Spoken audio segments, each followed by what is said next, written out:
আমাদের বাঙালিরা সাদরে সবকিছুকে আমন্ত্রণ জানাতে জানে। মানে আজকে মকর সংক্রান্তি, আর মকর সংক্রান্তি মানেই পিঠে পুলি আর তার সাথে মকর স্নান। কিন্তু সবসময় সাদরে আমন্ত্রণ জানানোটা কিন্তু সঠিক হয়ে দাঁড়ায় না, কারণ আবারও হানা দিয়েছে নিপা ভাইরাস। মানে করোনার পর আবার আসছে নিপা ভাইরাস। কি সেই ভাইরাস?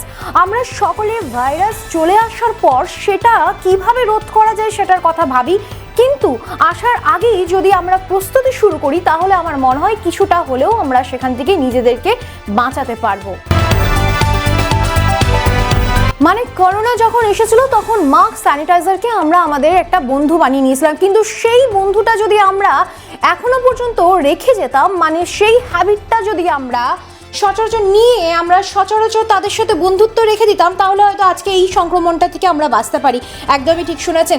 মানে এই নিপা ভাইরাসও কিন্তু একরকম ভাইরাস যা সাধারণত জ্বর, সর্দি, কাশি, মাথা ব্যথা এই সূত্রপাতই ঘটায়। আর খুব সংযত থাকার জন্য ছোট্ট ছোট্ট কিছু নিয়ম যদি আমরা মানি তাহলে আমার মনে হয় আমরা সেটাকে আটকাতে পারবো। কি করতে হবে? মাস্ককে করে নিন নিজের বন্ধু, মানে মাস্ক ছাড়া কোথাও বেরোবেন না।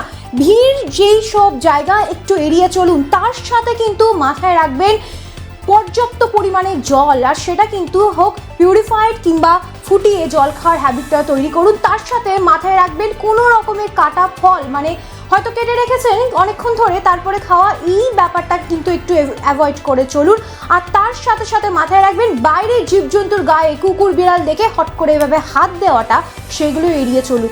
আমার মনে হয় যদি আমরা স্বাস্থ্যকে একটু মেনে চলি তাহলে নিপা ভাইরাসকে কিন্তু আমরা এড়িয়ে যেতে পারবো। কেন অলরেডি আমরা শুনেছি পূর্ব বর্ধমান থেকে শুরু করে পূর্ব মেদিনীপুর থেকে ছাড়িয়ে যাচ্ছে। এবার কিন্তু এটা কিন্তু আমাদের দায়িত্ব যে এই ভাইরাস থেকে নিজেদেরকে মুক্তি করা। মানে আমরা যদি সচেতন থাকি তাহলে হয়তো আমরা লড়াইয়ে জিতে যাব। তাই সচেতন হন, সচেতন থাকুন।